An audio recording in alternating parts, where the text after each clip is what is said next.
വണ്ടി വണ്ടി വണ്ടി വണ്ടി നിന്നെ പോലെ വയറിലെനിക്കാണ് തെണ്ടി നടന്നാൽ രണ്ടുപേർക്കും കയ്യിൽ വരുന്നത് കായാണ്. അച്ഛന്റെ പാട്ടെങ്ങനെയുണ്ട്? നന്നായിട്ടുണ്ട്.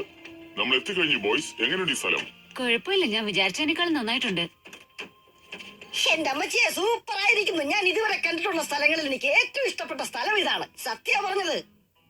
അല്ല, നീ ഇങ്ങനെ പറയാൻ കാരണം എന്താണ്? അതായത് നമ്മൾ സിറ്റിയിൽ നിന്ന് ഇതുപോലുള്ള സ്ഥലങ്ങളിലേക്ക് വരുമ്പോ എല്ലാവർക്കും ഉണ്ടാകുന്ന അനുഭവം ഇത്. ഓക്കെ, ശരിയായിരിക്കാം. പക്ഷെ ഒന്നും കാണാതെ എങ്ങനെ ഇങ്ങനെ ഒരു അഭിപ്രായം പറയുന്നത്? ആ വരൂ വരൂ, കണ്ടിട്ട് ഒരുപാട് നാളായല്ലോ. എന്തൊക്കെയുണ്ട് വിശേഷം? സുഖം തന്നെയല്ലേ? ആ, നമ്മുടെ ക്രഞ്ചെങ്കിലും വന്നല്ലോ. വാ, അങ്ങോട്ട് പോവാ, നമ്മളെയും കെട്ടിപ്പിടിക്കും. ഹലോ. കുഴപ്പമില്ലല്ലോ, എന്നെ കറക്റ്റ് ആയിട്ട് കണ്ടുപിടിച്ചു കളഞ്ഞല്ലോ. ശരി, ഈ സ്ഥലമൊക്കെ എങ്ങനെയുണ്ട്? വളരെ ഇഷ്ടപ്പെട്ടു അല്ലേ? പക്ഷെ പട്ടണത്തിലെ ജീവിതം മിസ്സായത് മാത്രം പറഞ്ഞേക്കരുത്. ഈ സ്ഥലത്ത് ഒരുപാട് അധ്വാനിക്കേണ്ടി വരുമല്ലേ? അതെ, അതുകൊണ്ടാണ് എനിക്ക് സഹായത്തിന് ആരെങ്കിലും വേണമെന്ന് പറയുന്നത്. ഈ അവധിക്കാലത്ത് നിങ്ങൾ എന്നെ സഹായിക്കുമല്ലോ അല്ലേ? No problem. എങ്കിൽ വരൂ ഫോർമേഴ്സ്, എന്റെ ഔട്ട് ഹൗസിൽ പോയിട്ട് എന്റെ പുതിയ ട്രാക്ടർ ഓടിച്ചു നോക്കാം. എന്താ? ഓ, എന്നെ ഒന്ന് സിറ്റിയിലേക്ക് അയച്ചെങ്കിൽ നന്നായിരുന്നേനെ. ഇവിടെ എവിടെ നോക്കിയാലും കാടാണല്ലോ. സിറ്റി എത്രയോ ഭേദം. സംസാരിക്കുമ്പോ വയറെന്തോ പോലെ നിന്റെ ആകും. വയറിളക്കം ഇതുവരെ കുറഞ്ഞില്ലേടേ? നീ എപ്പോഴാടാ ഈ നാട്ടിലെത്തിയത്? എനിക്ക് സ്ഥലം ഒരു പ്രശ്നമല്ല. അവൻ തുടങ്ങി. ഇനി വായടയ്ക്കുന്ന പ്രശ്നമേ ഇല്ല. നമ്മുടെ സസിമേശ്വരിയില്ലേ, അങ്ങേര് പറഞ്ഞ് നിങ്ങൾ ടൂറ് പോവേണമെന്ന്. നിന്നെ പിരിയാൻ പറ്റില്ലേ? അതുകൊണ്ടല്ലേ ഞാനിഞ്ഞു പോകുന്നത്. വാ, നമുക്കൊന്ന് കറങ്ങിട്ട് വരാം. ഇവിടെ എന്തോന്ന് കാണാൻ മാർട്ടിൻ? മുഴുവൻ കാടല്ലേ ഇവിടെ. എന്തോന്നിരിക്കണെന്ന് കണ്ടില്ലേ? 3 പാട്ടേനിരിക്കണത്. അതില് കഴിക്കാൻ വല്ലതും കാണൂടെ? അട്ടയെ പിടിച്ച് മെത്തേക്കെടുത്ത് എവിടെ കിടക്കാൻ? വര സിറ്റിയിലുള്ളവരെല്ലാം ഇവിടെ ഒന്ന് താമസിക്കാൻ തുടങ്ങി. സിറ്റിയിലുള്ളവർ ഇവിടെ എന്തിനാ വരുന്നത്? ഗ്രാമത്തിലുള്ളവര് ടൗണിൽ ചെന്ന് ബിസിനസ് ചെയ്യുന്നു, ടൗണിലുള്ളവർ ഇവിടെ വന്ന് ബിസിനസ് ചെയ്യുന്നു. കാലം പോണ ഒരു പോക്കേ. ഞാൻ പറഞ്ഞതിൽ തെറ്റൊന്നുമില്ലല്ലോ അല്ലേ? ഒരു തെറ്റുമില്ല. എന്റെ പേര് ബ്രിട്ടാസ്. ഞാനൊരു സാധാരണക്കാരനല്ല. ഈ ലോകത്തെ കിടുകിട വിറപ്പിച്ചവനാണ്. ടൗണിൽ ഞാനൊരു പേടി സ്വപ്നമാണ്. എന്നെ പറ്റി കേട്ടിട്ടുണ്ടോ നിങ്ങൾ? നിങ്ങളെപ്പോലെ ഒരുപാട് പക്ഷികളെ ഞാൻ കൊന്നിട്ടുണ്ട്. എന്റെ മുന്നിൽ നിവർന്നു നിൽക്കാൻ പോലും നിങ്ങൾക്ക് ആർക്കും യോഗ്യതയില്ല. അങ്ങനെയാണല്ലേ? അപ്പൊ താങ്കൾ എന്തിനാ ഇങ്ങോട്ട് വന്നത്? അവിടുന്ന് പറഞ്ഞു വിട്ടോ? ശബ്ദിച്ചു പോകരുത്.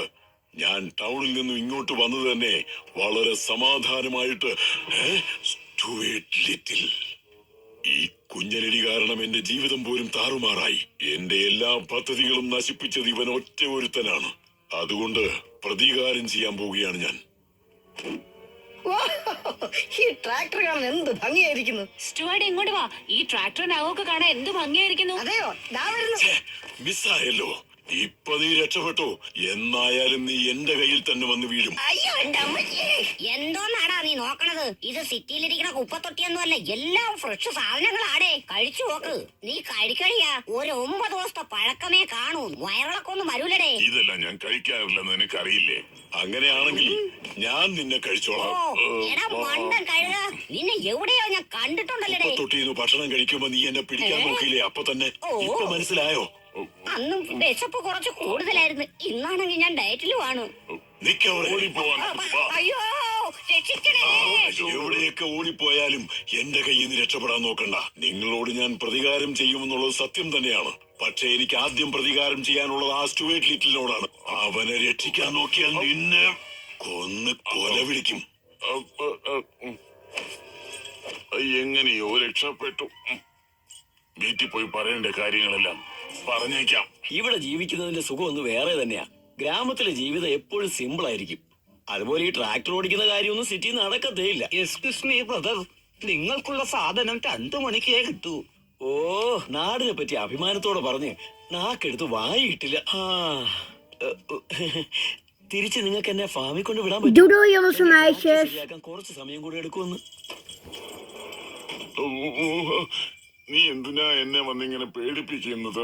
എന്ത് പറ്റി സ്നോബൽ? നീ ഏതാണ്ട് പ്രേതത്തെ കണ്ട് പേടിച്ച പോലുണ്ടല്ലോ. ഇല്ല, ഞാൻ ഒന്നും കണ്ടില്ല. സത്യം പറയുന്നത് സത്യം സത്യം. ഞങ്ങളെ രണ്ടുപേരെ.